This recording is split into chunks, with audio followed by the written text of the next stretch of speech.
That night, I didn't sleep. I just lay there in bed staring at the ceiling, hearing the rain, replaying every moment in my head. Every argument, every silence, every time I thought she'd come around. But she didn't, and I didn't know why. By morning, the rain had stopped. The sun was coming through the curtains, weak but warm. I sat at the edge of my bed and realized I couldn't keep living in this half-life. In this house that held all her memories, but none of her anymore. That was the moment I decided. I didn't say it out loud, but it settled deep inside me, clear and quiet. I'm going to sell the house. Not out of spite, not out of revenge, but because I couldn't keep living in a place that reminded me of someone who had already moved on without me. It was time to let go, even if letting go broke me a little. I grew up in a small town just outside of Portland, Oregon. Not too far from the city, but far enough that you could still hear the crickets at night and smell the rain on cedar trees after a storm. The kind of place where people waved when they passed your driveway, and the grocery clerk remembered your name. That's where I raised Emily. It wasn't an easy life, but it was ours. Her father and I divorced when she was 9. We tried to make it work for a long time, but sometimes two good people just stop being good together. He moved to Arizona not long after the papers were signed, and it became just me and her, mother and daughter, figuring it out as we went. I worked at the local elementary school as an administrative assistant. It wasn't glamorous, but it gave me steady hours and the comfort of being home when she was. Our house wasn't big. A small 2-bedroom place painted a soft shade of blue with white trim that always needed touching up. The porch creaked, the floorboards in the hallway groaned, and the heater took forever to warm the rooms in winter. But it was home. Emily was always bright, curious, talkative, full of imagination. She'd make up stories about the neighbors' cats and pretend she was a detective solving mysteries around the backyard. She loved baking cookies with me on weekends, the kind where the dough sticks to your hands, and the smell fills the whole house until it feels like happiness itself. Even when money was tight, I tried to make sure she never felt it. I'd save up for her field trips, make her Halloween costumes by hand, and pack her favorite peanut butter sandwiches with extra crusts cut off because she said they made it taste fancier. She was my reason for everything. You know how some people talk about finding their purpose in life? For me, it was her. Plain and simple. When she got older, things changed, the way they always do. She was still kind, still gentle, but she started needing me less. She'd stay longer in her room, listening to music or talking to friends online. I'd knock on her door sometimes just to ask if she wanted dinner, and she'd answer with that teenage mix of politeness and distance. Yeah, I'll be down in a minute. That minute could mean anything from 5 minutes to never. But I told myself that was normal. Teenagers pull away. They need space to grow. I'd been through it too when I was her age. So I gave her room. I let her drift, hoping she'd drift back. When she graduated high school, I was so proud I thought my heart might burst. I remember standing in the gym, watching her walk across that stage in her blue gown, her tassel brushing her cheek, as she turned to smile at me. She looked radiant, confident, ready for the world. After the ceremony, she hugged me tight and whispered, "I couldn't have done it without you, Mom." And I believed her. In that moment, I felt like every sleepless night, every bill paid late, every tear I'd swallowed had been worth it. She went off to college in Seattle that fall, only a few hours away, but it felt like a different planet. At first, we talked often. Every few days, she'd call to tell me about her classes, her new friends, the coffee shop she'd found near campus that had the best cinnamon rolls on earth. I'd listen to her talk, laughing along, picturing her sitting there with her textbooks and her cup of coffee, her whole life stretching out ahead of her. But slowly, the calls became shorter, then less frequent. A week would go by, then 2. Sometimes I'd call and it would go straight to voicemail. I'd leave little messages, "Just checking in, sweetheart," or "Hope you're eating something besides noodles." Sometimes she'd text back later with a simple, "I'm fine, Mom, love you." I told myself she was busy, that she was finding her independence, just like I wanted her to. But there were nights I'd sit by the phone anyway, waiting for it to ring. The years went on. She graduated, got her first job in marketing, something creative, something I didn't fully understand but was proud of nonetheless. She rented a small apartment downtown, and I helped her move in, packing boxes and labeling them with a thick black marker. I remember standing in that apartment when it was all empty, the sunlight coming in through those big city windows, and saying, "This place feels like a new chapter." She smiled and said, "It does, Mom." For a while, I thought we'd found our rhythm again. We'd meet for lunch every few weeks when she came to visit. She'd show me photos from her work events, and I'd tell her about the new family who'd moved in next door or how the neighbor's dog had learned to open the gate. It felt almost normal. Then she met him. His name was Ryan. She mentioned him casually one day over lunch, stirring her iced tea. "Mom, I've been seeing someone. He's really sweet." I remember the way her cheeks flushed just a little, that shy excitement in her eyes. I smiled, truly happy for her. "What's he like?" I asked. "Oh, he's quiet but funny once you get to know him. Works in tech, kind of the opposite of me," she said with a laugh. When I met him for the first time, he seemed polite. A little reserved, maybe, but friendly enough. We had dinner at a little Italian place downtown, the kind with red checkered tablecloths and candles in wine bottles. He talked about his job, his plans, his family in Chicago. I tried to make conversation, to find common ground, but I could feel Emily watching both of us, nervous, like she was hoping we'd get along. And we did at first. But there was something distant in the way she acted around me after that, as if she were trying to balance two worlds, the one she came from and the one she was building. Months turned into years. They moved in together. I visited once, maybe twice. The apartment was clean, modern, filled with things I didn't recognize: smart lights, minimalist furniture, no photos on the walls yet. She seemed happy, but also busy. There was always somewhere to be, something to do. When I asked her one evening, "Do you ever think about coming home for a weekend?" she smiled apologetically. "I will, Mom. Soon. It's just been hectic lately." I nodded, pretending to understand, but my chest tightened a little. It had been almost 2 years since she'd last stayed the night in her old room. Her things were still there. The bookshelf full of her favorite novels, the posters, the little notes she used to stick to the mirror.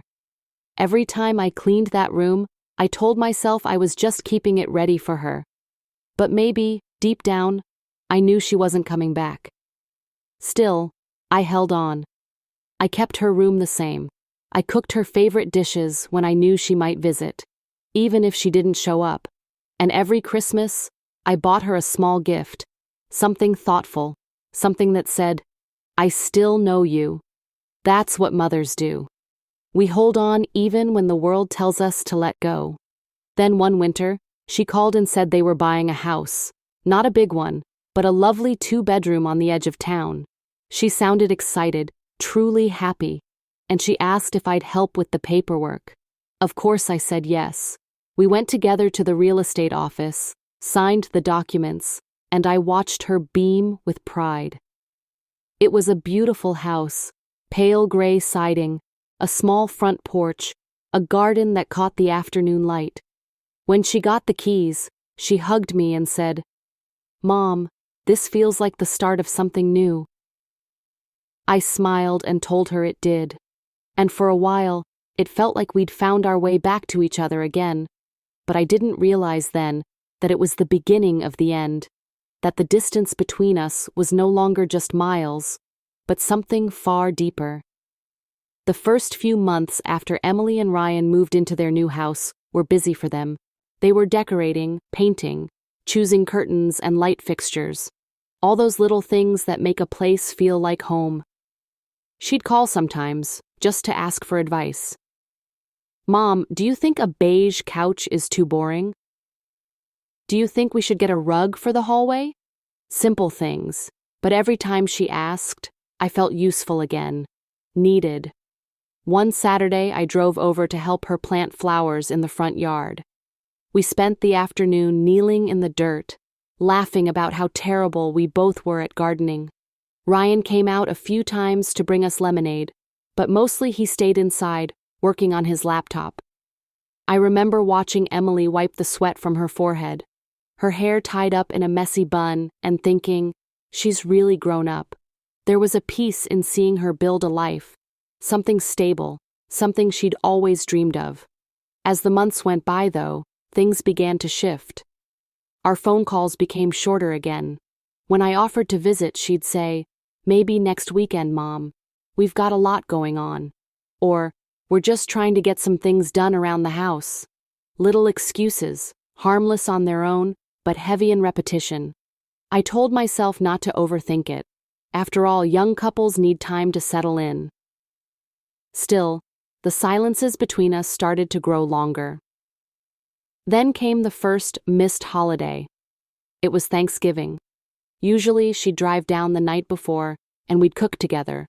Roast turkey, mashed potatoes, pumpkin pie cooling on the counter. The house always smelled of cinnamon and sage by morning. But that year she called 2 days before and said, "Mom, we're going to spend Thanksgiving with Ryan's family this year. His parents are flying in from Chicago." I swallowed my disappointment and said, "Of course, sweetheart. That sounds lovely." She hesitated, maybe sensing something in my voice. "I promise we'll come by next weekend, okay?" But next weekend came and went. I spent that Thanksgiving alone, watching an old holiday movie on TV while the rain tapped gently against the window. I made a small dinner just for me: turkey breast, green beans, a little pie I bought from the bakery. I tried to be grateful anyway. That's what I'd always taught her. Gratitude even in small things. Christmas came, and this time she did visit, but it wasn't the same. She and Ryan stayed for only a few hours. They arrived with a box of store-bought cookies and a polite smile. Ryan spent most of the time checking his phone. Emily kept glancing at the clock. And when I asked if they wanted to stay for dinner, she said, "Oh, we actually have another thing tonight, Mom. Maybe next time." After they left, the house felt quieter than ever. I washed the dishes, one by one, in the dim light of the kitchen. The clinking of glass and water was the only sound. I remember looking at her empty chair at the table, the one she'd always sat in since she was little, and wondering when it stopped being hers. The next few months blurred together. I threw myself into work, into routines, cleaning, gardening, reading, anything to fill the silence. Then one afternoon, I ran into an old neighbor, Mrs. Turner, at the grocery store. We hadn't seen each other in a while. She smiled and said, "I saw Emily the other day at the farmer's market with that young man of hers. Such a lovely couple. Are they engaged yet?" Engaged? The word hit me like cold water. I managed to smile and say, "Oh, I'm not sure. You know how young people are these days." But inside, something twisted. That night, I sat on the couch, staring at the phone again, debating whether to call her. Finally, I did. "Hi, sweetheart," I said, trying to sound casual. "How are you and Ryan doing?" She laughed softly. "We're good, Mom. Busy, you know." "Someone told me they saw you at the market. You two looked happy." "Yeah, it was a nice day," she said. I hesitated. "Are you two thinking about marriage?" There was a pause, a long one. Then she said, "We haven't really talked about it, Mom. It's not something we're rushing into." Her tone was light, but something in it felt guarded. I didn't push. I just said, "All right, I'm glad you're happy, honey." When I hung up, I sat there a long while, just listening to the quiet hum of the refrigerator. I didn't know it then, but that would be one of our last real conversations. The following spring, she stopped calling altogether. I'd text, she'd reply days later with 1 or 2 words. Busy. Sorry. Next week maybe. Weeks turned into months. I told myself she was fine. I told myself I didn't want to be the kind of mother who guilted her child into calling. But deep down, I missed her voice more than anything. Then, one sunny morning in June, I decided to drive by her house. Not to intrude, just to drop off a basket of strawberries from the local farm. She loved them as a kid. I figured it would be a nice surprise. When I pulled up, I noticed 2 cars parked in the driveway, hers and another one I didn't recognize. I walked up to the porch, the wood creaking beneath my shoes, and knocked lightly. No answer. I could hear faint laughter from inside, though. Voices, music. I hesitated. Should I knock again? Instead, I set the basket on the porch, tied a little note to it. Just some fresh strawberries, love you, Mom. And turned to leave. As I stepped off the porch, the front door opened. Emily stood there surprised. Mom? She said, almost startled. I smiled awkwardly. Hi, sweetheart. I was just dropping these off. Didn't mean to interrupt. She looked over her shoulder, then back at me. Oh, thanks, Mom. That's really sweet of you.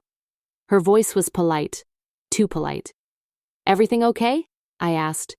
Yeah, she said quickly. We've just got some people over. I won't keep you then, I said softly. She nodded, smiled, and closed the door gently. I stood there for a moment on the porch, hearing the laughter inside continue, as if nothing had happened. Then I walked back to my car and drove home. That night I couldn't stop thinking about it. Who were those people? Why hadn't she invited me in? Was I just not part of her life anymore?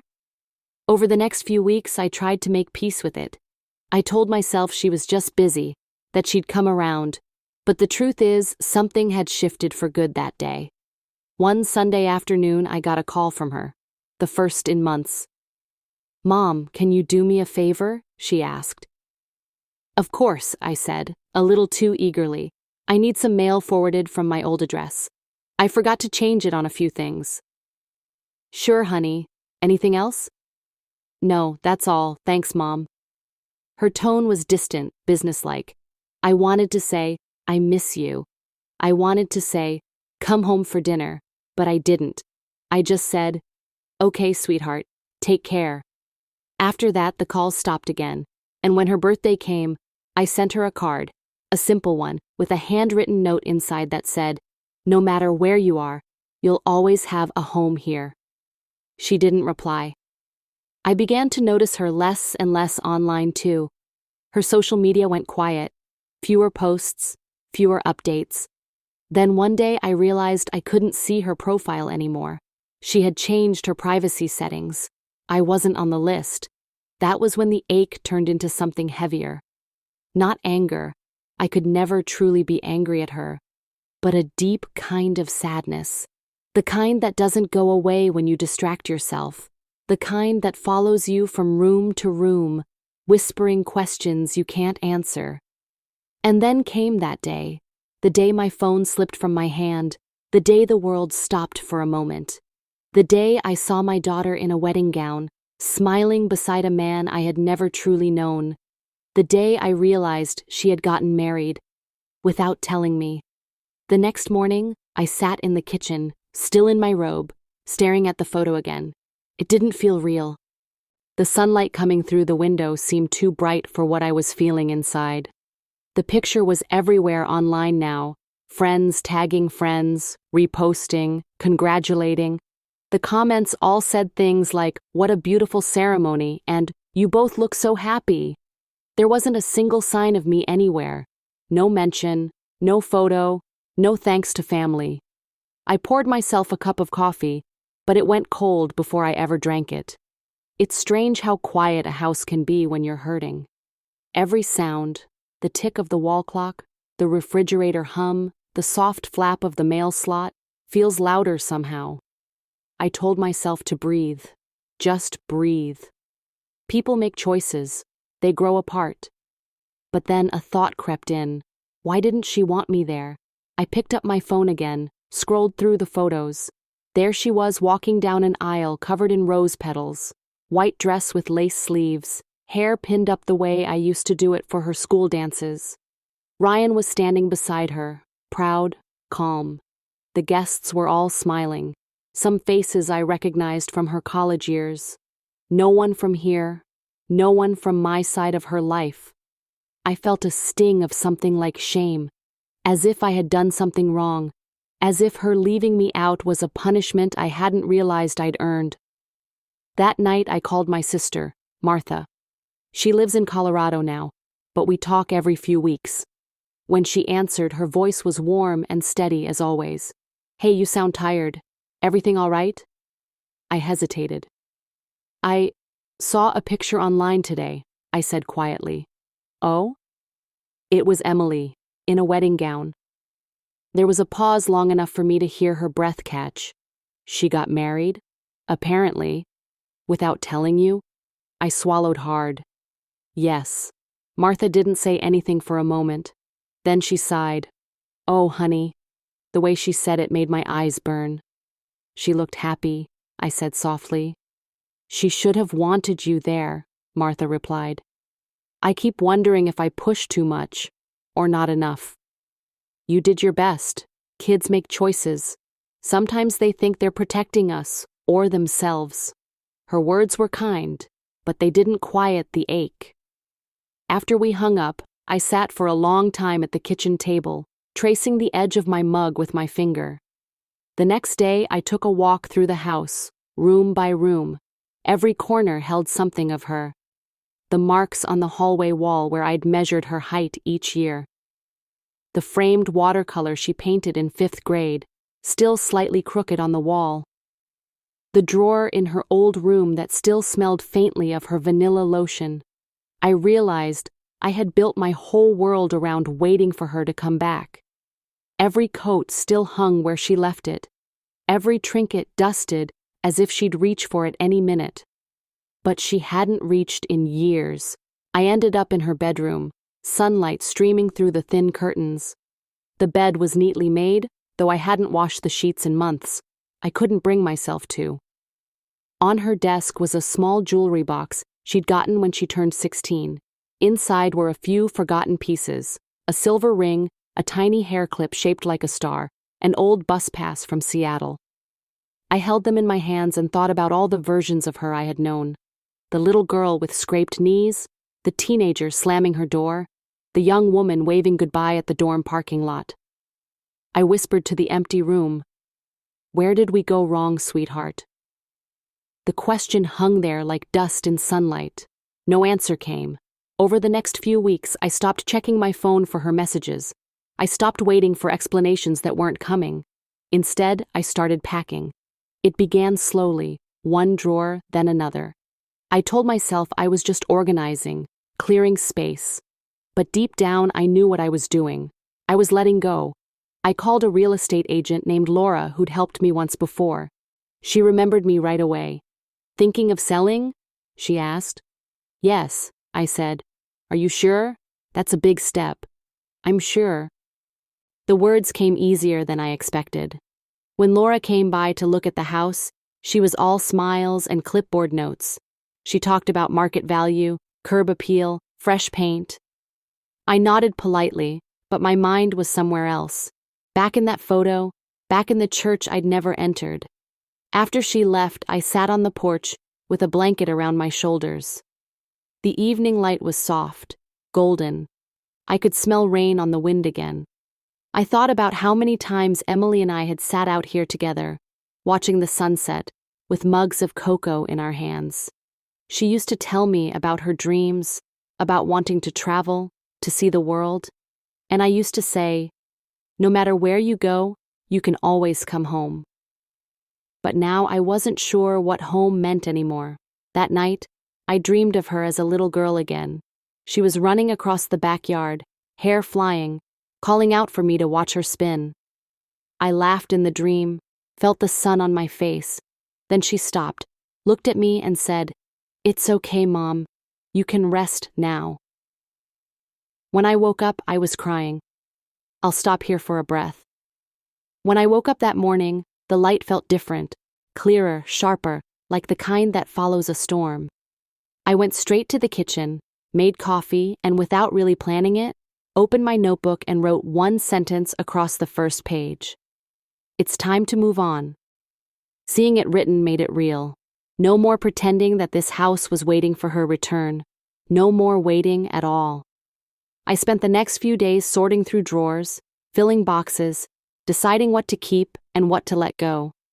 Old receipts, faded postcards, birthday cards with her careful handwriting, each one a small ache. I kept a few things. The watercolor painting, her first school photo. But most went into the donation pile. The more I packed, the lighter I felt, though there were moments when I had to stop, close my eyes, and breathe through the sting behind them. A week later, Laura called. "I've got a couple who want to see the place," she said. "Go ahead," I told her. The words surprised me. I expected hesitation, but instead there was calm, a steady acceptance. That afternoon, I drove out to Emily's house, the one she and Ryan had bought together. I hadn't been there since the day I left those strawberries on her porch. The front yard looked different, tidier, with new flowers and a small bench under the maple tree. For a moment, I stood by the gate, listening to the wind move through the branches. Then I saw her car in the driveway. My first instinct was to turn around, but something kept me there. Before I could overthink it, I walked up the path and knocked. The door opened, and Emily stared at me, wide-eyed. "Mom?" She looked the same and yet older, a little thinner, a little tired around the eyes. "Hi, sweetheart," I said quietly. "I didn't mean to drop by unannounced." She hesitated, then stepped aside. "Come in." The house smelled of lavender and fresh paint. Everything was spotless, arranged just so. I could see the framed wedding photo on the mantel, the same one I'd seen online. I felt my breath catch, but forced a small smile.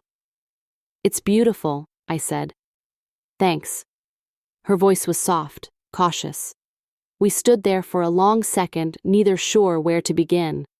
Finally, I said, "I saw the pictures. You looked happy." Her shoulders dropped a little, as if she'd been waiting for those words. "I wanted to tell you," she whispered, "but I didn't know how.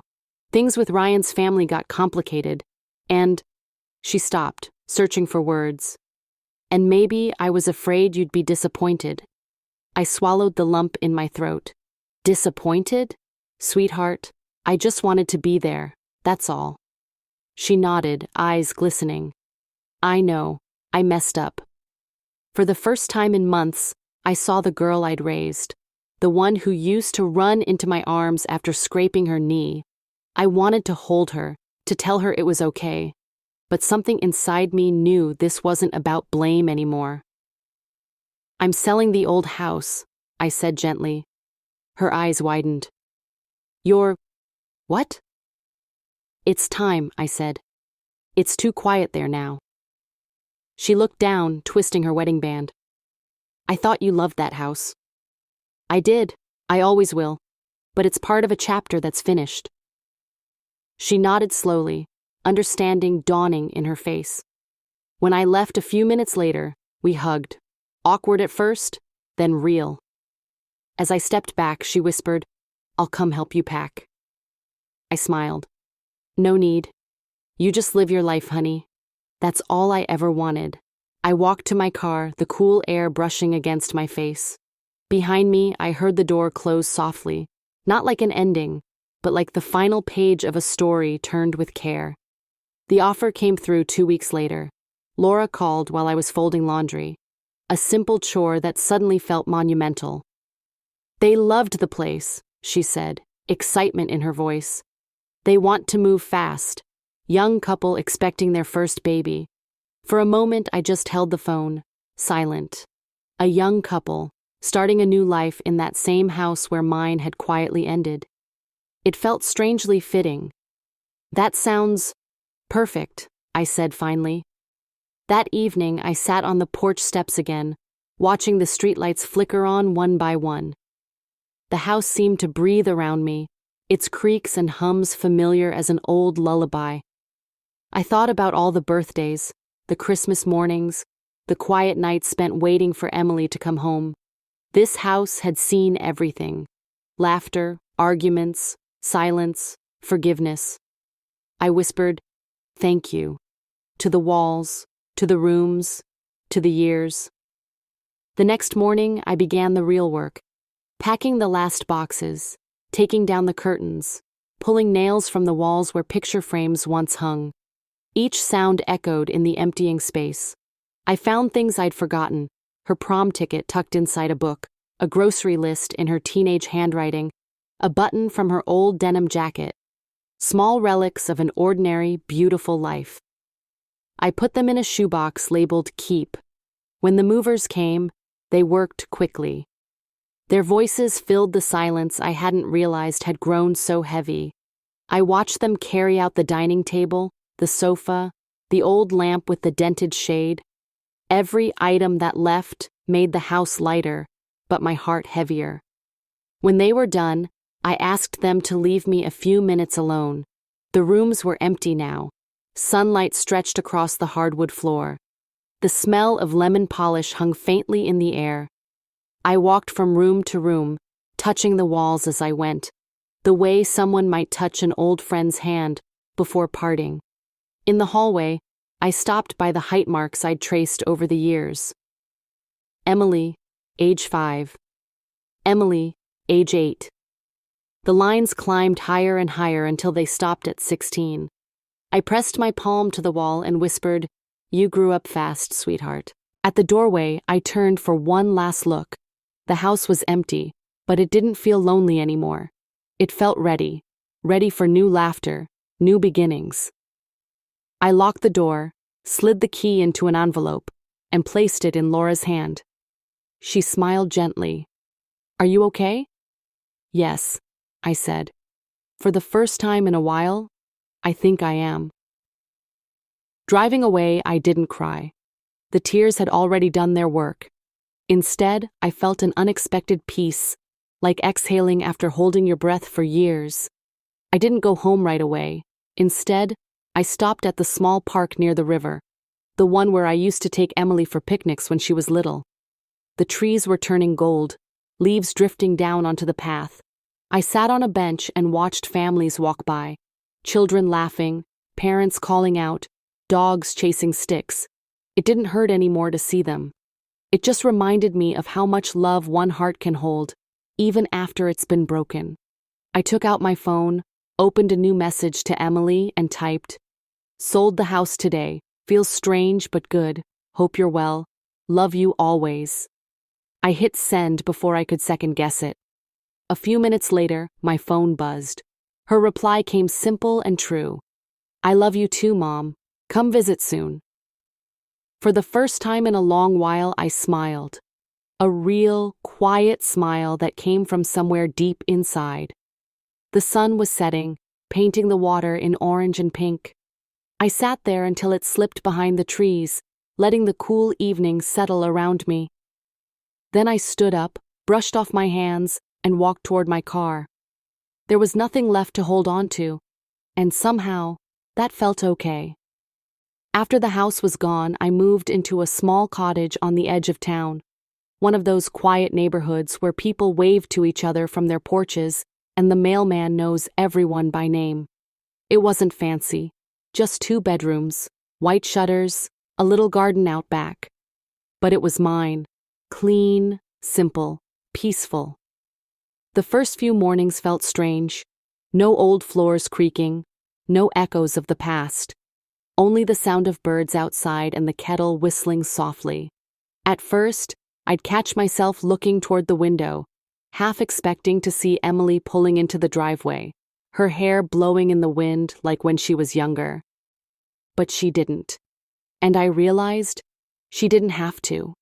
She was living her life now, and I was finally learning to live mine again. I started small. A walk every morning down Maple Lane.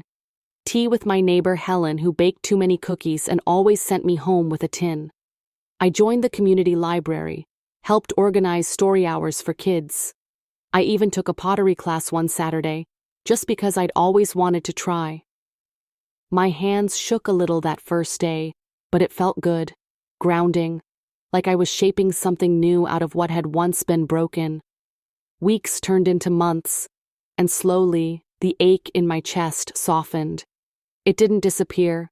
Grief never really does. But it found a quieter place to live inside me. Emily called from time to time. At first, our conversations were short, polite, careful, like walking across a fragile bridge. But gradually, they grew longer. She told me about her job, about Ryan, about the new puppy they'd adopted. One night, she even said, "We'd love to have you over for dinner next week." When I hung up, I sat for a moment, smiling to myself.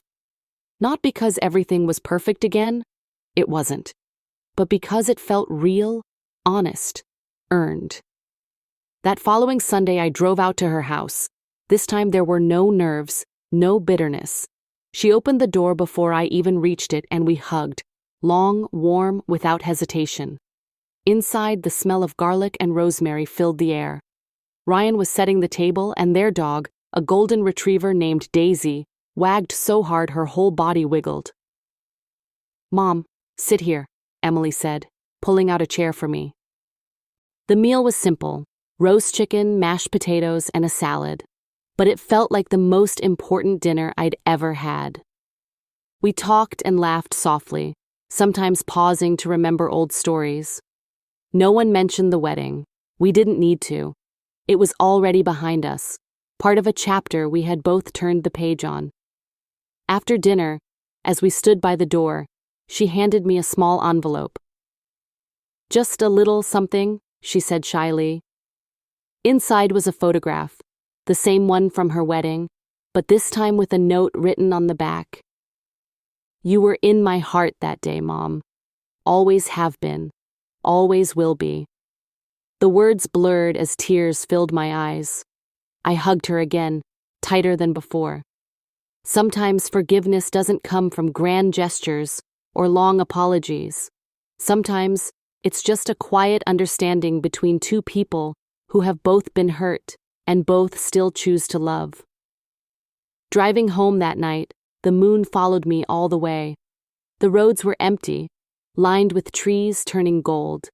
I thought about how strange life is, how the same heart that can break can also heal, can open again, even after being shut for so long. When I got back to the cottage, I placed the photo on the mantel. Next to it, I set a small vase with a few wildflowers I'd picked from the garden. The room glowed with the soft light of a single lamp. I sat by the window, looking out at the quiet street, and whispered to myself, "You did it. You let go, and you still have love." A gentle peace settled in my chest. The kind that doesn't shout or sparkle, but hums quietly like the sound of rain at night. Sometimes I think about that old house, the marks on the wall, the echo of footsteps, the long wait by the window. I realize now that I wasn't just holding on to a building. I was holding on to who I used to be. A mother afraid to lose her place in her daughter's life, but letting go didn't erase me from her story. It simply gave me space to write my own. And in that space, I found something I didn't expect. Freedom. Not from her, but for both of us. Freedom to forgive, to begin again, to love without needing to be needed all the time. So if you ever find yourself holding on too tightly, to a house, a memory, or someone who's already walked ahead, remember this. Love doesn't live in the walls we build, or the things we keep.